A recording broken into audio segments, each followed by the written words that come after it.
What's up, everyone? I am Sean Moriarty. I'm Ben Walters. I'm Will Endy. And this is the Voice of College Football Notre Dame postgame show. And ladies and gentlemen, I am live right now from Dublin, Ireland, here at the Bath Pub. And we have a very special guest joining us for the very first ever postgame show. Please welcome our local Irishman, Jerry Cullen. Welcome in, Jerry. Hello, and Academy of the Culture from Dublin, Ireland here. To all the fans out there, Notre Dame fans out there. This is our year. Our year. It's too long. 1998 is too long for such a big university like this with an international fan base to not win the championship. We've got to get in there. We've got to do it. We've played all these teams, even Alabama. In the last one, was on their territory down south. So the Irish, we're coming for you. Believe you me, we are coming for you. And he meant 1988, not 98. Sorry, I stand corrected. Sorry about that. Yeah. So, guys, let's just talk right away from the start. Sam Hartman, he came here as advertised. Yep. Like those, especially those first two touchdown passes, I don't think I've seen an Irish quarterback since Jimmy Clausen be able to make those throws. Like they're just beautiful touchdown passes, and it's exactly what Notre Dame needs to get to that next level. Yeah, I mean, first half we had welcome in, Ryan. Welcome in. First half, Hartman obviously he goes 13 for 16, 189 yards and 2 touchdown passes. You can't do much better than that. I mean, that's pretty impressive, saying that the stage is the world's watching. I mean, that's not just a nationally televised game. This was a world televised game in Dublin, across the pond, if you will. So an absolute phenomenal debut for Sam Hartman and company. And, we couldn't be happier. I mean, it's just absolutely incredible. For those jumping in, I see that number going up a little bit. Obviously you can see on the screen Notre Dame 42, Navy 3, and that 3 was in garbage time at the very end of the game. So the Notre Dame defense looked pretty darn good, if I do say so myself. But Ryan, how you doing? Doing good, man. Doing good. Big win. We did what we were supposed to. We took care of a team that we were miles better than, and did what we were supposed to. Yeah, true. I love how 80% of America just wanted us to lose. They want to see Notre Dame fail, and they walked away disappointed.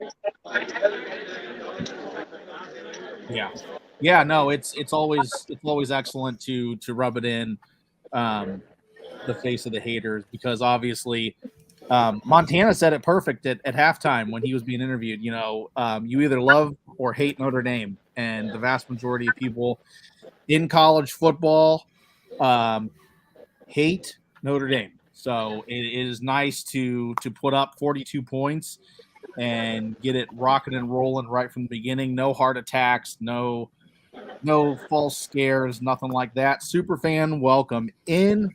Couldn't have asked for a better start to the season for the Irish. Totally agree. A shutout would have been perfect, but who's complaining? So. Exactly. And by the way, if you guys see me zooming in and out here on my camera, it's because I'm doing this from my cell phone, and it's not exactly the greatest setup, and I got to be able to hear you guys. Yeah, no worries. We know that you're live from Dublin. I mean, that's what happens when you're international. So, but yeah. So, what did we think about the defense, though? That was our first glance at the defense. You have a very daunting task in this Navy defense, or the offense. New coach, new staff, new philosophies. You don't have any tape on this coach. He's literally in his first game as a head coach, and from the eye test, not so bad, but could be a little bit better with some tweaks. What do you guys think? Yeah, I was personally disappointed with the defense. I know, it didn't show up on the scoreboard, but I thought personally, having a month plus to prepare for Navy's triple option, I think the guys on the defensive line and the linebacker core struggled at times, looked almost kind of lost. Sean is taking over the full screen now.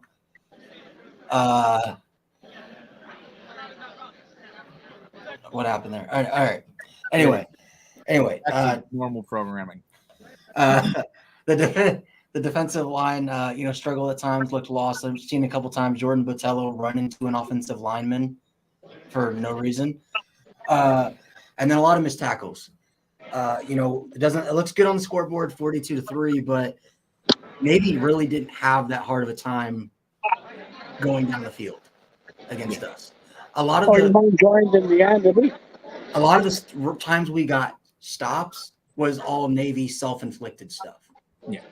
So that needs to be cleaned up because teams like Ohio State, North Carolina State, Clemson, and USC, they're not going to make mistakes like Navy on offense. So you got to clean that up. But overall, I think the defense played. I'd probably give them a B for the performance today. Thoughts, Will? Well, I don't know, man. I mean, I feel like there was the main thing I have for this game is like, yes, everything wasn't perfect, but it's the first game. Like we have to see it. This is a big year for Al Golden and Al Washington. I mean, Al Golden isn't just a defensive coordinator; he's also the linebackers coach. So, do your job, guys. Square up this defense up for Raleigh because it's going to be a clearly good environment just as a college football fan there. So we got to quiet them down early, and we got to not let their offense. Only week 1, so they have time to prepare. But I do think the linebackers looked a little bit better. But it's early. Let's get it together, and let's be ready for Ohio State and NC State. Yeah. The good thing, like you said, is it's early. This is week 0. Week 1 for Notre Dame. Obviously, I think teams like Alabama, Clemson, Ohio State, they're on to something when you play these smaller opponents in the beginning of the year, as opposed to a marquee matchup that we're pretty much used to at Notre Dame. So these games, you can work out those kinks and chip away at those rough spots and get ready for the big time.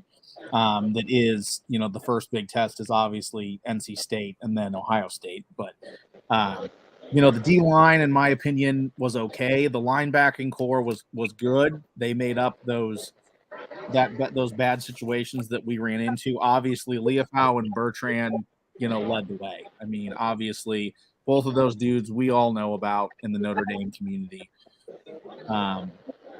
They just continue to make incredible strides, and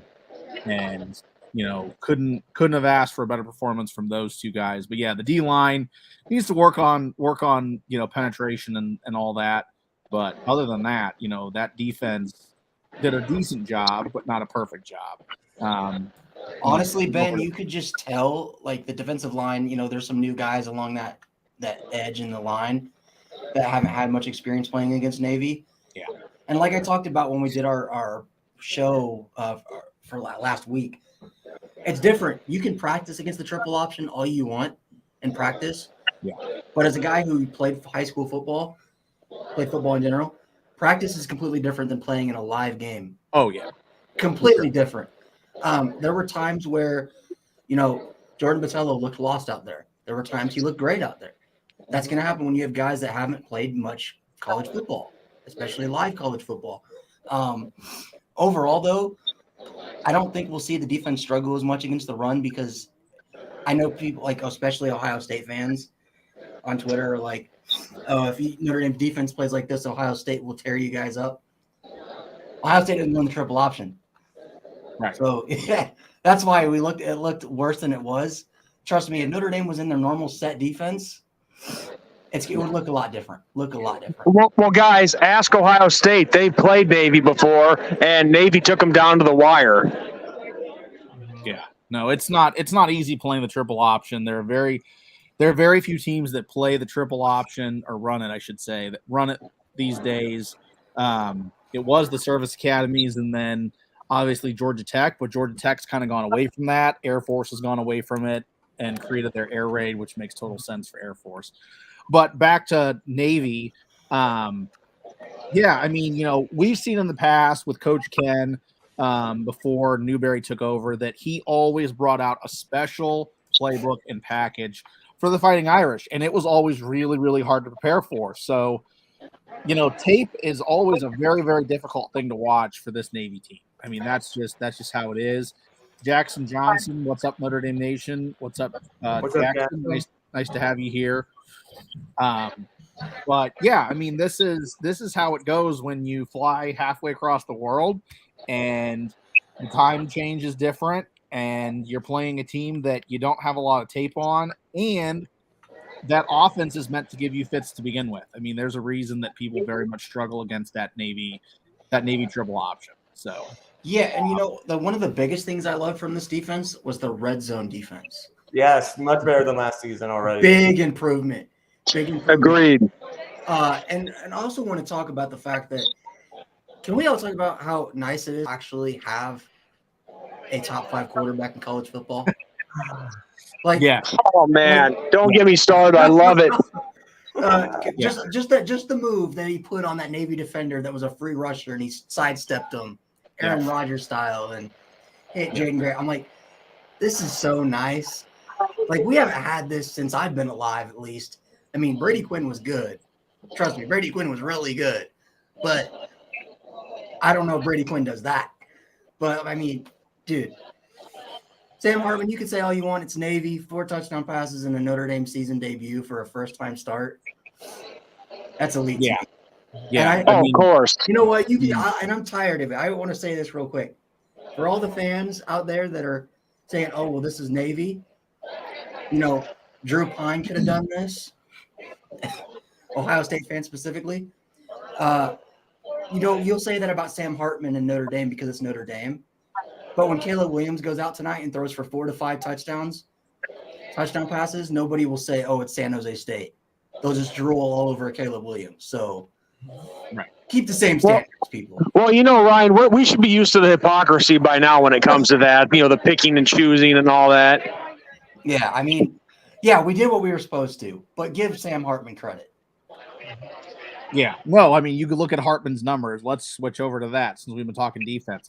Hartman went 19 for 23, 251 yards, almost an 11-yard average, 10.9, 4 touchdowns, 0 interceptions. He missed an interception, man. I mean, that one, he threw one right to the defense. That was an extremely lucky break, if you will, for Notre Dame. But Sam Hartman, yeah, I mean, him sidestepping the defenders, the way he looked, was just absolutely phenomenal. Absolutely phenomenal. What do you think, Will? I mean, it just made my heart so happy, man. I mean, because I was a little kid when Jimmy Clausen, I went to a game when I was 8, his senior year, but I didn't really enjoy it because wasn't able to appreciate how good he was, and he wasn't even as good as Brady Quinn. But just watching, I don't know, it's so nice to be the one watching the great quarterback instead of watching other great quarterbacks do it in the past. I love being on the right end of those for sure. I love being on the right end of a great quarterback, being a great play. Real quick, because I want to respond to Mark's comment. He says, let's also understand that OSU fans have the right to brag until Notre Dame shows them otherwise. We don't have to like it, Mark. We don't have to. We're gonna prove it when we play you guys in a couple weeks. So there you go, Mark. But hey, I think it's funny because there's an Ohio State fan that said that about Hartman today, and I'm like, yeah, but aren't you the same fan base that has confidence in a quarterback that's won first and only start game against Akron and saying he's going to be a top 5 quarterback in college football this year because he threw 6 touchdown passes against Akron? I mean, I don't hate Akron, but let's be real here. Navy's better than Akron, and it's not close. Right. Yeah, I mean, yeah, it's interesting to see what's going to happen with all that. I mean, there's a bunch of weeks to play still, and obviously, injuries can happen. I mean, we're high on Hartman, but one play can change the whole dynamic of a football season. But since we are talking about offense, Jaden Greathouse. Yeah, Yes, he's not ready to hit one of Jordan my Bowman. picks to be a breakout player. Wish Clemson had offered Greathouse, played with Klubnik in high school. Yes, let's talk about Greathouse. Number-wise, 3 receptions, 68 yards, with a 22.7 average, 2 touchdowns, and a 35-yard long. Not bad. Not bad for a game across the pond, if you will. Not bad at all. Man, this would have never happened if Tommy Rees was still our OC. Let's just appreciate what Jared Parker's done already. Like, the offense looks great. And he's playing the freshman. Like, this will get me excited. Dude, the 5-headed monster at Notre Dame. Like, when we heard Marcus Freeman talk about that during camp, that Notre Dame has a 5-headed monster, and you're like, okay, that's all fine and dandy. We all know these guys are talented, but realistically, how are you going to play all these guys? Well, Marcus Freeman showed you, right? Yeah, we did a pretty good job today. Not gonna lie, or tonight, depending on where you're at. If you're in Dublin, it's tonight. But yeah, no, I mean, they did a great job. And that's something I liked and I wanted to give kudos to with Marcus Freeman. Navy's the team where you can play a lot of different guys. You can get guys experience. You can give guys chances because it's Navy, and unfortunately I hate saying that, but that's how it is because you're not worried about one play changing the whole perspective and landscape of a game. So they got the ball out to everybody. I mean, you go down the list with rushing. We literally had almost the entire running back core touch the ball today. We had almost the entire receiving core touch the game today, or touch a ball today. I mean, that's incredible. That's something to really, really hang your hat on. Oh, absolutely. I mean, getting everybody involved is what you need to do to actually be a team. I know that sounds silly, but we haven't always seen that in recent years. Yeah, I mean, and let's, we were talking about Greathouse. Let's go to the other Jaden. Jaden Thomas, 4 receptions, 63 yards, 15-yard average, 1 touchdown with his long being 19 yards. I mean, not bad at all. Not bad. Oh, and we got to talk about Deion Colsey. Next on the depth chart, it seemed like, out of the couple experienced receivers we had, it's Salerno, Thomas, and Colsey coming back from last year's team. You can include Merriweather as well. It seemed like Colsey was kind of the odd man out in that situation, along with Salerno. For Colsey to make that catch, he did, where Sam Hartman just threw a beautiful ball, and Colsey went up there and fought over the defender for it. And then the play he scored on the touchdown where he broke a tackle. I mean, we had questions about this receiving core, obviously. And again, it is against Navy, so we do have to temper, expectations a little bit. But I think we're starting to get those questions answered about this receiving core. Yeah, I mean, it's game 1, and obviously next week it's Tennessee State. But yeah, game 1, the receiving core looks good. I mean, it looks absolutely phenomenal. And on the flip side of that, the running back core that we knew was going to be good answered the bell. I mean, they went out and did what they had to do. I mean, Estime, as this wonderful Notre Dame fan that totally said what we're all thinking today. Where did I comment go? Estime's a tank. Yes. I mean, his numbers show that he was an absolute tank. And was it just me, or did Estime seem a step faster to you guys during this game than last year? Did it seem like he was like a little added extra gear than he did last year? Yeah, man. He seemed to have a lot more ferociousness in his runs, I think. I mean, he was insane last year, but I mean, what was one of the main things you could talk about? You could say, I guess, that not even a bad thing, but just about Estimate. Power back. He showed a little speed back in him today. I mean, that play where we got the 3rd down with the screen pass, he looked way faster than he did last year. You can't tell me that guy was it. This is the victory smoke. The victory smoke from the Irish. Oh man. Yeah, Will was saying something. Go ahead, Will. Sorry. I mean, him and Thielen McCullough is a top tier running back coach in the country, and I think everyone will agree with that. And I just love to see that he did with the players pay off, because we didn't see that with in other Notre Dame. Like, we never saw that with Del Alexander. Marcus Freeman knows what offensive coaches to get. Like, he knows the best of the best. Just shows how much of a difference that makes. Yeah. I mean, and it wasn't just Estime that did it for us. Jeremiah Love, 4 carries, Brian Payne, 6 carries, Jadarian Price, 4 carries, Devin Ford and Chris Tyree both got a carry. I mean, they got literally, like we were talking about just a few minutes ago, everybody involved. The only knock that we could say on the running game today was both Tyree and Estime fumbled the ball. Fortunately for Notre Dame, they got the ball back. But when things are going as good as they were in this game, it's not much of a concern. And it's week 0 or week 1, depending on how you want to look at it. So let's get that kink worked out now and not have that happen in a bigger game like NC State, Ohio State, Clemson, Southern Cal, you name it. So, but yeah, I mean, overall, this game, lived up to what us Notre Dame fans thought were going to happen. Mm-hmm. We thought that we would take care of Navy pretty handily, and we did. Obviously, it was a 42-0 game for almost the entire game. But going across, Navy was very gritty. Yeah. In this game. They did not give up. This was a Navy team that looked pretty darn good. I mean, for what they have and what they got going on at Navy, they look pretty good. And it'll be interesting to see what they do next week. So against Wagner, I want to say. No. Who? Navy? Navy plays Wagner. Yeah. Yeah.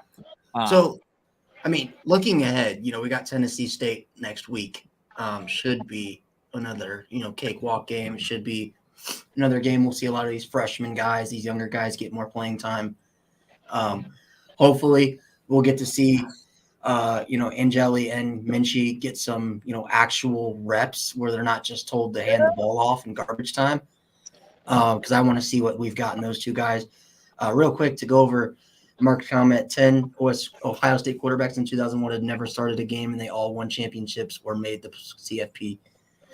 Yeah, but there are also different circumstances around those teams as well. But and then his next comment, Notre Dame is definitely capable of beating Ohio State. They're not better, but capable. Give them a 35. See, I would disagree with you, Mark. Not to be a homer, I think Notre Dame is better this year. We have a better quarterback. You guys might have the best receiver, but outside of receiver, I don't think I could really name one position group outside of that Ohio State is better at than Notre Dame right now. Maybe D-line. I'll give them. I was going to say maybe D-line. Maybe D-line. Probably their bread and butter right now. But I feel like quarterback, corner, offensive line, linebackers, I think you got to give the edge to Notre Dame there. Yeah, I mean, Ohio State in recent years, they have had phenomenal D-line play. I mean, with the Boza brothers and obviously Chase Young and stuff. I mean, they have pumped out. JTT's coming back, right? He's good. Yes. Yeah. I mean, I think about it because Marvin Harrison Jr., if I'm being honest, Mark, I know you're a pretty, big Ohio State guy, but Marvin Harrison Jr. is the best receiver in college football. I'll give him that. But I think Benjamin Morrison, and I actually have a bet on this. I have Benjamin Morrison holding Marvin Harrison Jr. to under 100 yards. So I think that's a rich bet, man. Hey man, I said I told my buddy who's an Ohio State fan, I said, get used to seeing Benjamin Morrison do this the entire game against Marvin Harrison Jr. because I think he's going to put him in his hip pocket. I think Ben Morrison is going to let the world know how good he is against Ohio State. I mean, it would be an absolute incredible situation to see, him as a sophomore do that. And I hope you're right. I really do, because nothing would make me happier than seeing that. But he's going to talk. Ben Morrison's going to talk the entire game. Right. He's going to talk. Make Emeka Buga. I think Cam Hart can do well against Emeka Buga as well. Yeah. And then I think Jaden Mickey, I think he can do solid against both of those guys in, intermediate snaps. He got to do better than he did against USC. Yeah. But, man, I think people don't, outside of Notre Dame fans, I don't think people really understand just how good Ben Morrison is. Yeah, he's a dog. I think – you might say I'm crazy. I think he's a top 3 cornerback in all of college football. I think that's not an overstatement. I really do. I mean, he's that good. He is that good. And I know, we haven't seen him for an entire season, but, I mean, I just think that coming out party we saw against Clemson is what he's going to have against Ohio State. Oh, the sky is nothing but up for this kid. I mean, he's up to the task. He's up to the challenge. And like I've said for a long time now, he's that diamond in the rough, man, that 3-star that has something to prove. Yeah. Yeah, no, I mean, obviously, Clemson's the sample size. It'll be interesting to see, how he does against NC State on the road in a very hostile environment. NC State, crazy enough, doesn't really lose much at home. So that'll be an interesting situation in a few weeks. But reversing gears back to the offense that was, let's talk a little bit about I'm blanking on names right now. I am so sorry. Let's talk about Payne. Payne looked absolutely phenomenal. Oh, he was falling forward and getting 5 yards. Yeah. Oh, yeah. Jabron Payne, so to speak, he brought the pain in this game, And we talk about this all the time, me and Sean. It's, okay, you got to deal with Audric Estime, who is the baby bus, right? Right. Then when he comes out, you got to deal with Jabron Payne. Right. All right, and then he comes out, you got to deal with Jadarian Price. Yeah. All right, then he comes out. All right, cool. It's their 4th string. He's not going to be that good. All right, say hello to Jeremiah Love. All right. You're not kidding. Like you said earlier, Ben, everybody was touching the ball. Everybody had their moments. Yeah, man. I mean, then you got to deal with Devin Ford. I mean, come on. This isn't fair. Notre Dame should not have this many good running backs in one room.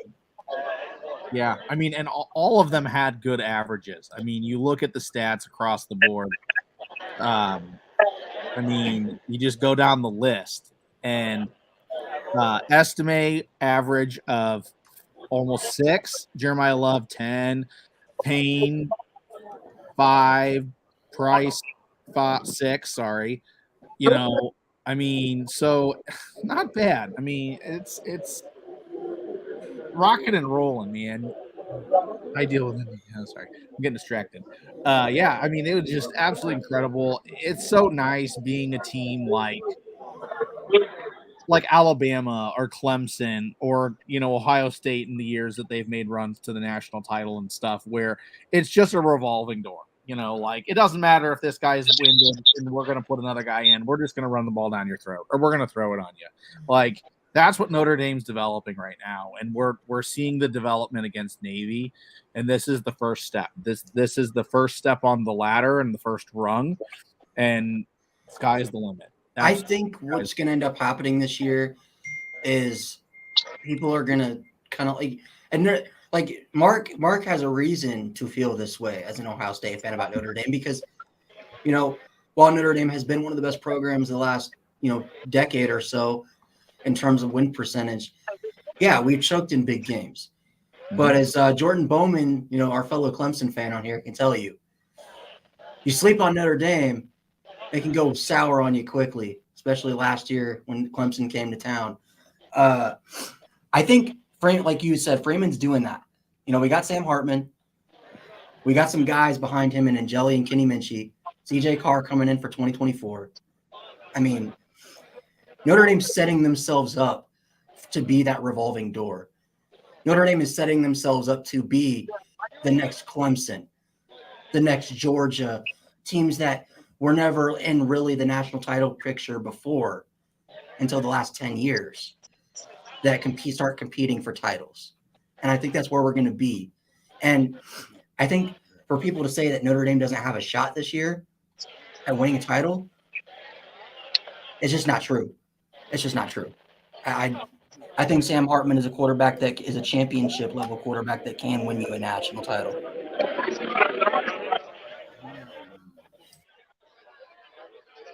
Well, I mean, we obviously Sam Hartman tonight showed that he has that veteran presence as far as college quarterbacks go. I mean, because he was getting the ball out of there quick, and that was something that I love seeing the most. Oh, and Mark, if we had Sam Hartman last year, I feel like we win that game against Ohio State. We got to understand that entire game against Ohio State, Tommy Rees was playing very conservative with the offense. I mean, we talked about it last year. I know Ben, you and Sean griped, like we all griped about it, was the conservative play calling, running on 3rd down and 5, 3rd down and 7 instead of throwing the ball. I mean, Notre Dame, Ohio State didn't understand that game was played for Notre Dame to control the game and try to keep the Ohio State offense off the field. If we had Sam Hartman last year, that's not happening. Sam Hartman definitely gets you more than 10 points. And I think, this year it's going to be different. I think last year, Notre Dame and Ohio State had we were separate roles. Notre Dame was the team that was breaking in a fresh new quarterback. You guys were the team that had the Heisman hopeful, one of the best quarterbacks in college football the last couple of years. So, I mean, Sam Hartman, to me, is better than anybody Ohio State has currently at the quarterback position. And I think that's the difference. Plus, Ohio State, if you look at their schedule, they don't have one single test. I mean, I guess you could say Indiana, but, let's be realistic here. Indiana's not a true test. Before they play Notre Dame, Ohio State's pretty much got a cakewalk there.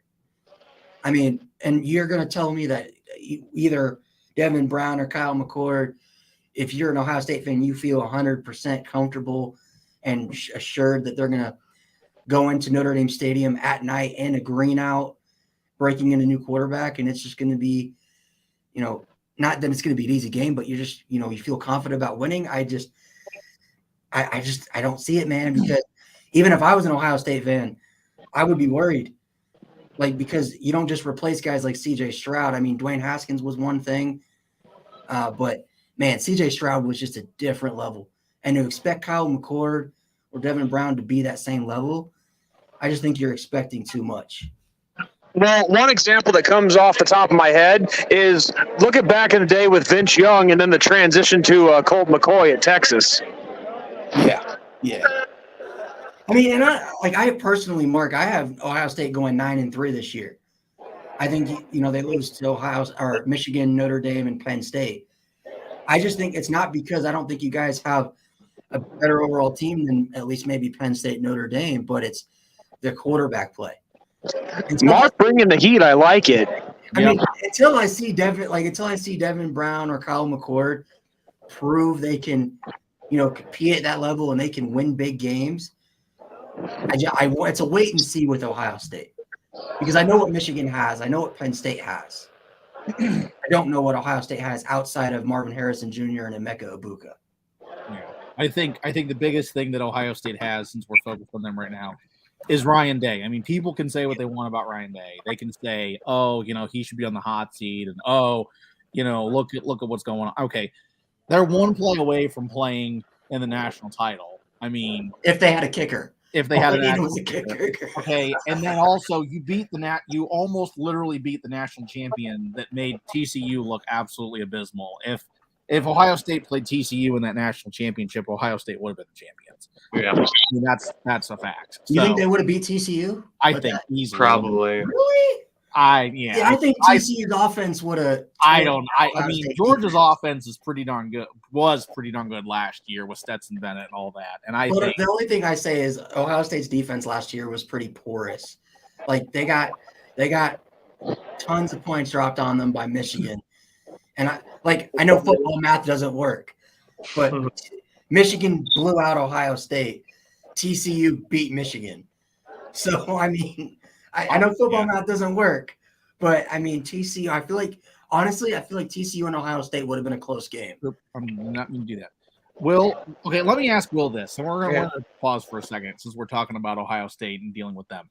Mhm. What part of the country are you in, Will? Because see, like for all of us, I'm in the East Coast. okay, So we're ACC all like country. deep in Midwest. Ohio, pretty Okay. close to Ohio State territory, Indiana, Illinois, you know, that kind of thing. So we hear a lot of Big Ten trash talk a lot. So Yeah. East Coast, Okay. okay, that's a little breath of fresh air compared to Big Ten country. Mm-hmm. I have a question for Mark. One more Ohio State question. I feel like Ohio State fans were never this worried about the quarterback heading into the season. Like, even when they had a new quarterback, I don't think they were this. Like, the Ohio State fan base just seems concerned. Like, I'm not even trying to troll, but they kind of seem more worried than usual about the quarterback. Wait a minute. Marshall was 9-4. Come on, man. Don't do that. Marshall was 9-4 last year. Yeah, They were a people good like to team. bring up the Marshall situation, and it's like, okay, Marshall actually had a really good season last year. That defense for Marshall was good too. Let's not. I Dude, mean, like, yeah, they had they the same put up record as pretty Notre good Dame numbers last year. against who they played. I mean, that was a very good. And it wasn't like Marshall didn't play a terrible schedule. They played in the toughest group of 5 conference you could play in the Sun Belt. Yeah. But I mean, back to Will's point. I mean, I feel like on Twitter, Ohio State fans are coming more at Notre Dame this year than last year, and I think it's because they are worried. Mm-hmm. Like, I think it's this like false facade that like, you know, we're Ohio State, we reload every year, that's true. That has been the case the last couple of years, but you know, especially when we got Sam Hartman, and the only fans that were complaining about, corruption, Notre Dame, paying money for recruits was to get Sam Hartman was Ohio State fans.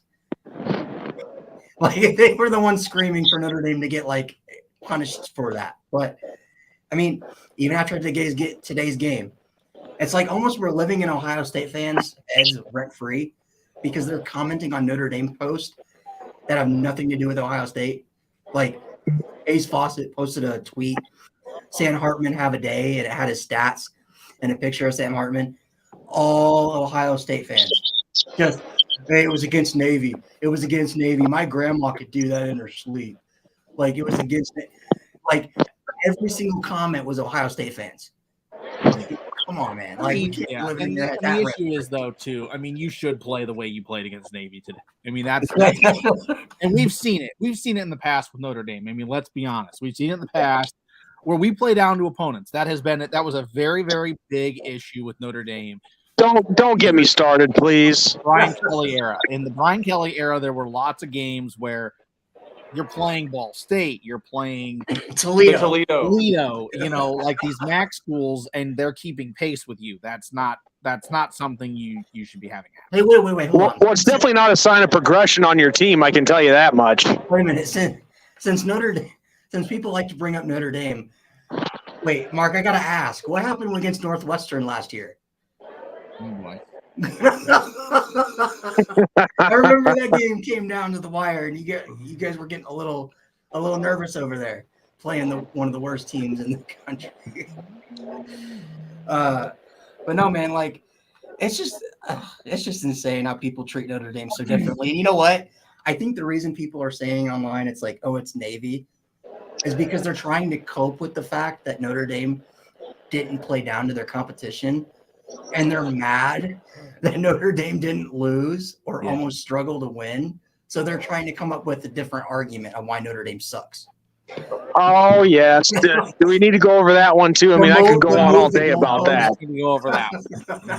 But let's switch gears back to Navy, because Ohio State's taken up a lot of this time. Yeah, and it's supposed to be the game we just played. Did anybody notice that we really didn't see any of Horvath in this game? We were told, at the beginning, and we were told before the game that we were going to see Horvath and why am I blanking on? I can't pronounce his name. Why am I blanking on his name? The senior for Navy that plays 2-sport athlete, lacrosse and football. Why am I blanking on their quarterback's name? Come on, guys. Help me out. Horvath. I know the other one was like Latavia. No, it's so Ty Lavatai. Lavatai. Xavier Well, we saw Lavatai to start the game. We saw him. Okay, yes, that's right. He did. When he got hurt, though, on that play, or Xavier Arline. We didn't see Horvath. We saw someone that we didn't really even know who he was. What was up with that? What do you guys think? So experimentation. No, what it is because like, so I wrote my article for the Irish Tribune that came out yesterday, and when you look at the Navy's depth chart, their depth chart has Blake Horvath as the number 1 quarterback, which was kind of odd to me because I look back at it and I'm like, well, he didn't play at all, so that must not have been true.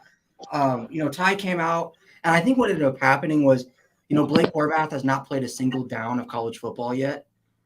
And I think when you're on the road in a hostile environment, on the road in a hostile environment, it was hostile because it was mostly Notre Dame fans. You want to go with the guy that's going to be experienced. Ty Lavatai is the only guy in that room, with the exception of Arline, but Arline really hasn't played that much either. But I think that was what what happened there. Like, we're playing a tough game. If we really want a chance to beat Notre Dame, we're going to go with the more experienced guy.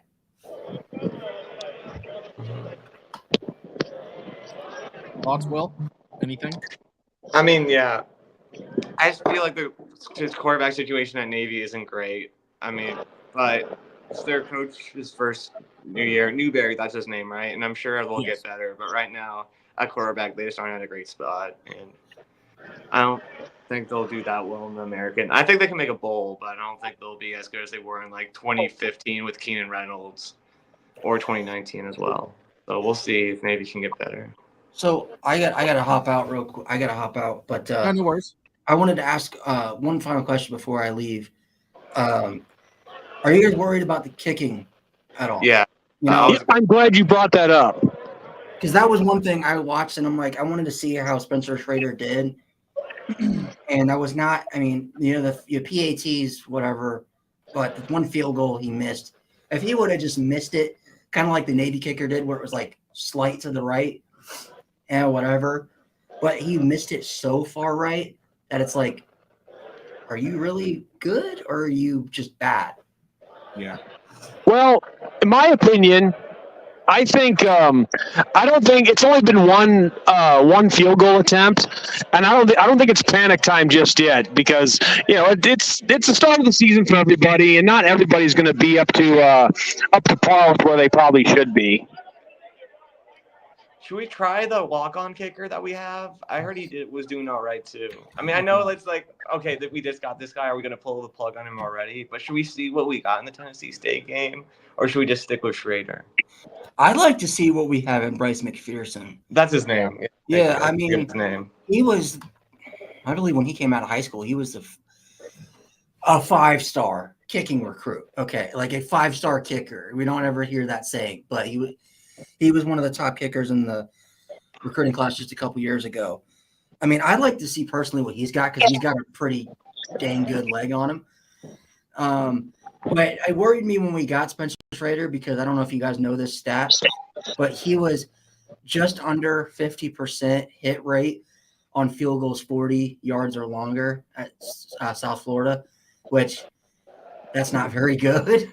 That's troubling. Yeah. So, I mean, if Notre Dame wants to go to the CFP, we got to have a kicker. We got to have somebody that's reliable. We can't, which is weird because Notre Dame's always had a reliable kicker. Yeah. Yeah. I agree there. I mean, and obviously, looking at what happened in the CFP last year, kickers can win or lose a game for you. Kicker could be the difference between winning a national title or. No, I mean, I think Tennessee State, I think it's situational and depends on what's going on in that game. I think if we get up huge, and it's like, let's say it's like 40-10, at half or something like that. I mean, maybe we do try a kicker out, and another guy that's sitting on the bench. I mean, how big of a leash do you give? What's the Ben? Like, how big of a leash? At what point do you say, all right, this guy at this game, if he's not consistently hitting his field goals or hitting at this, higher rate, we're going to give a different guy a shot. I don't know, quarter of a season. Yeah, that sounds about right. I mean, yeah, quarter of a season would put us at Ohio State. 3 games. So I don't know. I think Freeman, the good thing with Freeman is he's not going to be the Brian Kelly type where there is a lot of quote unquote loyalty to one or another. Freeman's going to bring I want the best in here and I want the best chance to win a game. If you're not doing it for me, I'm sorry you're sitting. Because at the end of the day, that's how it should be at Notre Dame. And that's something that we need to get back to. Dude, did you see what he did to Audric Estime after he fumbled? Yeah. He pulled him out immediately and didn't put him back in for a while. He had his favorites, man. He had his favorites. I mean, you think Brian Kelly was ever going to do that to one of his running backs after one fumble? I mean, you wouldn't have seen that with Sierra Wood or Dexter Williams. Dude, I have so much respect for Marcus. You know what? Audric Estime is that dude. He is probably my favorite player on the entire team. But for him to hold a guy like that accountable for a fumble and take him out, that's big. What do you think that says to the other guys on the team, the younger guys that Marcus Freeman treats me like this, and he also treats the star players on this team the same way. It's saying that he holds his players accountable. I mean, people always talk about, Marcus Freeman sometimes is too much of a player's coach. That's really he's not a player's coach. He's a coach's coach too, man. He gives those coaches a lot of. Yeah, man. I mean, you fumble my ball, you sit for a quarter. You don't drop my ball. Yeah. Well, when I was watching the game here at the Bath Pub in Dublin, I had a buddy back home text me like, "Hey, man, do you know what happened to Estime? Did he get hurt or something?" And even I didn't know. Yeah, he did not play for a whole quarter, I believe. Yeah. Yeah, no, that's very intriguing that happened. Because I mean, you do that against Ohio State and that ball bounces the wrong way and they get the ball. That can make or break the game. I mean, I'm sorry, we get thankfully a couple games to be ready for a big name opponent like Ohio State or Clemson, but that kind of stuff flies against Navy, but doesn't fly against a team like Ohio State, Alabama, Georgia, all them. So. I mean, he very easily could have just been like, you know what, Audric, I believe that was only his second or third. It was either a second or third fumble of his career. Man, you're our star running back. It was just in one mistake. I'll let it go. Let it slide. No. Get out. Get out of the game. Get out. I have so much respect for a coach that does that. Well, and obviously when Audric came back in, he didn't fumble, did he? He didn't, man. He didn't. He really didn't. No, Estime on the flip side, he did even more. I mean, we were gushing over Great House and we were gushing over I am off of it today. We're gushing over our wide receivers. I'm sorry, his name is Jaden Thomas.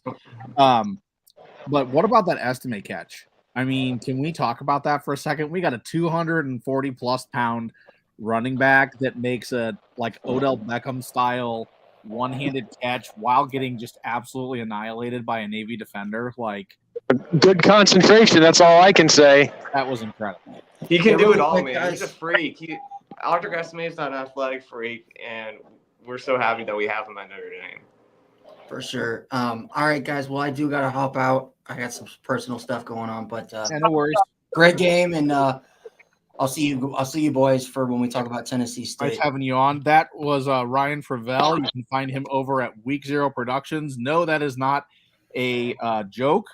Even since we're in Week Zero, that is his actual place. Week Zero Productions. Check him out. He also writes for the Irish Tribune, a fan run and led Twitter and blog and everything in between. So that little slice of Notre Dame heaven is fantastic. Thank you for everything, Ryan, and you have a good rest of your day. Thanks, man. I'll see you guys next week. Yeah, thanks, Ryan.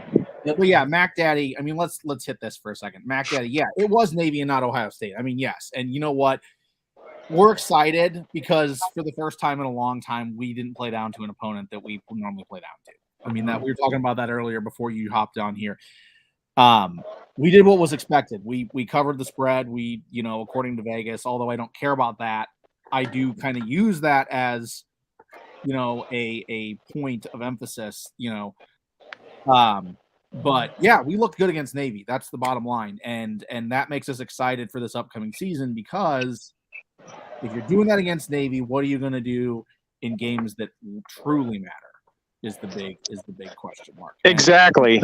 Well, and also real quick, guys, I hope you don't mind it that I don't have my camera on, but I'm having to hold my phone against my ear to be able to hear you guys. Nope, you're across the world, so no worries. No worries.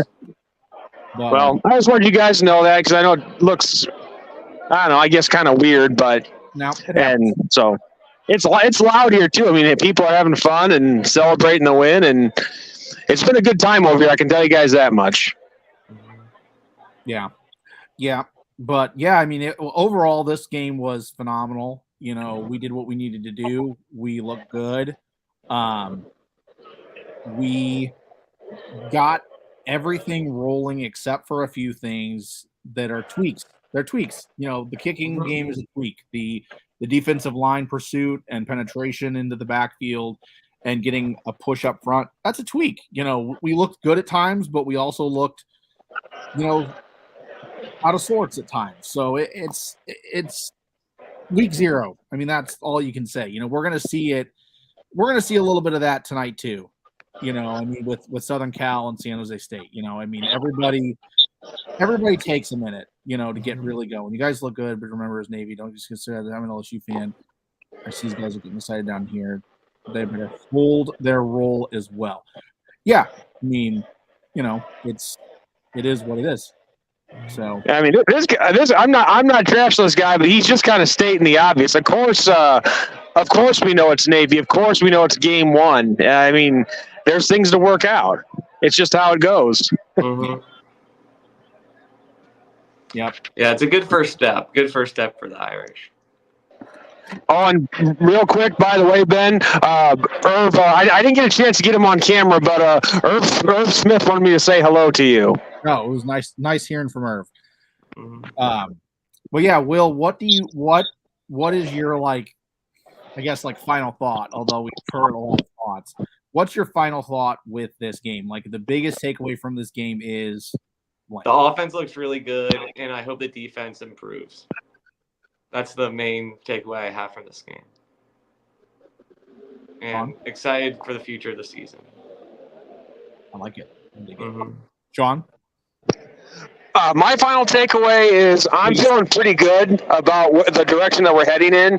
I mean, what people got to remember, too, is this is Navy, and you're going to see a lot of things that you won't see from a lot of other teams. But being able to do what we did against Navy today and have consistency with, I mean, aside from the tweaks that we just talked about, but having a guy like Sam Hartman at the helm and everybody in the running back core touching the ball and having success when doing it, the emergence of a guy like Jaden Greathouse, who is a true freshman, I'm excited for where this team can go. Again, it's like you said, Ben, fix the tweaks, and we're going to be in fine shape for the rest of the season going forward.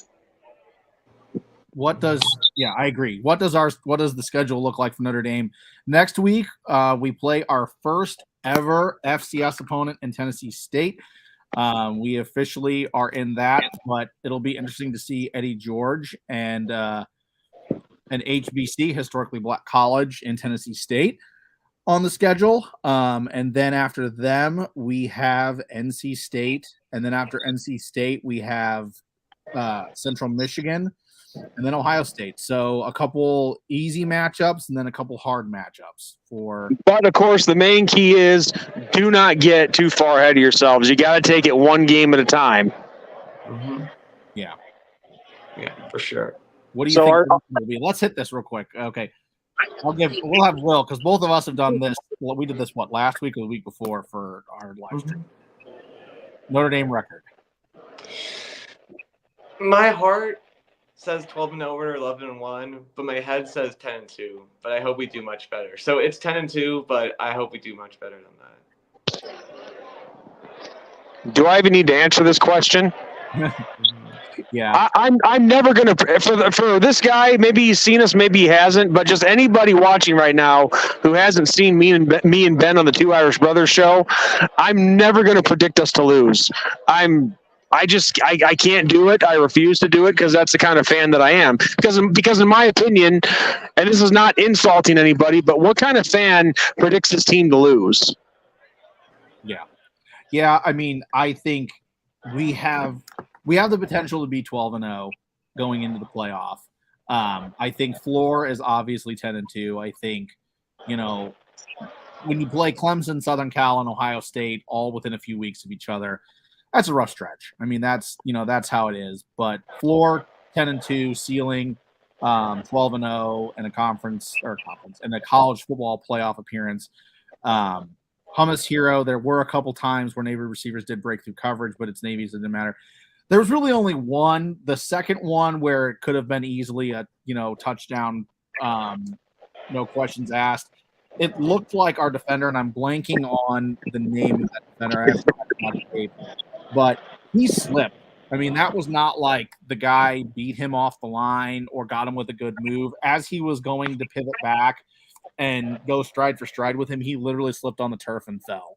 And that was single coverage. And that guy would have been gone, the Navy receiver, if he'd caught the ball. So, I mean, that's kind of one of those where it's because it's raining, the field was rough. We had multiple times where we saw, running backs on both teams and the quarterback slipping around a little bit, just with the field and stuff. So, really only one shot that Navy got that they actually looked better, if you will, in that scenario. So yeah, I'm not super concerned with that.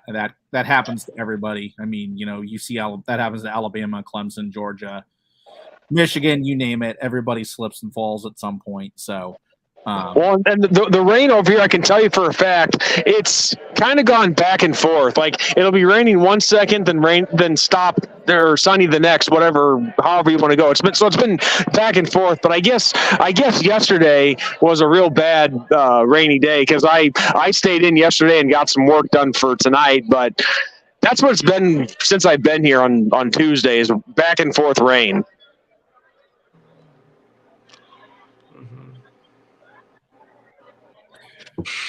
Yes, I love Hummus's comment. Yes. Only Buckeye fans know about DB slipping. That's a good. Yeah, Pitt is always sneaky as well. Yes, Pitt is sneaky. That we have seen them historically in the past, giving Notre Dame trouble. I'll actually be at the Pitt game. Oh, nice. I hope that they're not sneaky in that game because right now I haven't been to a Notre Dame game that they lost, and that would be a shame. But you should get season tickets, Ben. I'll go with you. Yeah. I've talked to the wife on two fronts with that. First, the spending of the money, and second, being away. So, we as Buckeye fans know all about DB slipping. Yeah, I mean, it happens. It's not. It's whatever. But yeah, I can see you guys 10-2. You have really 3 tough games: USC, Ohio State, Clemson. And again, I hope you whoop Clemson. I mean, yeah, you're an LSU fan, so Clemson is obviously an enemy. Yeah, SEC fans don't like Clemson. But yeah, out of the 3, I mean, Ohio State's my number 1. We haven't beaten Ohio State since '36, so I would love to beat them. And then obviously Southern Cal, after what happened last year in the Coliseum, I would like to beat them. Clemson, we've gone back and forth with Clemson, so I'm, if we lose, obviously I hate losing, but losing to Clemson isn't nearly as painful as Southern Cal or Ohio State, in my opinion. So Ben, since you said that, I have a point to make on something. When we were asked earlier our predictions for our record and all that, I do want to add on that. Look, I'm never going to predict us to lose, but if we play a real good team like an Alabama or an Ohio State, Michigan, whoever, if we lose, and I'll deal with it. But I'm not going to be surprised if we did lose those teams because they're good teams. Mm-hmm. But I'm going to go into all those games believing that we can win, and I know we can win. We're capable of it. Yeah. But yeah, I mean, obviously, if you don't know by now, Notre Dame 42, Navy 3. 3 came at the very end of the game. Don't let the score deceive you. It was very much Notre Dame dominance from start to finish. And we can't ask for much more than that. I mean, obviously a missed field goal would have given us 3 more points, so it would have been 45 to 3 would have been great. But other than that, can't ask for much more. Yeah, how much more can you really ask for? We got the W, and we did it in convincing fashion. So any final thoughts, guys? And then we'll call it a live stream. The only thing I'd like to add is next week against Tennessee State, things will be a lot different because I will have access to stuff that I don't have access to now that's more than my phone. And make sure you guys look for a preview for Tennessee State tomorrow, because Ben and I are looking to film that sometime tomorrow. And that'll be over on our channel at the Two Irish Brothers Show. Any final thoughts, Will? Just really great start. Kicking made me nervous, but overall great start, great game, and great performance by the Irish. Defense was a little shaky, but very happy with that. And also, I'm going to be on the College Football After Dark show on the main Voice of College Football channel, and I would love for some Irish fans to come out and support. I was surrounded by 2 Michigan fans last show, and so that was stressful hearing them heckle me. But oh boy, yeah, there's Oregon and Clemson fans there as well, but that show's a lot of fun too. So Sunday night, if you guys can hop on that show, that'd be great. Cool. And I'll check out your guys' stuff too, for sure. Yeah, give them hell, Will. Give them yeah. Hell. It was phenomenal. I appreciate everybody that hopped on the comments, and there's been a couple of regulars I've seen throughout this whole broadcast. So thanks for sticking around for an entire hour. But yeah, perfect game. Well, nearly perfect game. On to Tennessee State. We will be live next week after the Tennessee State game. We might pop in, like Will was saying. So onwards and upwards. Once again, thanks for watching, and go Irish. And don't forget to hit that subscribe tab, people. Hit that like button.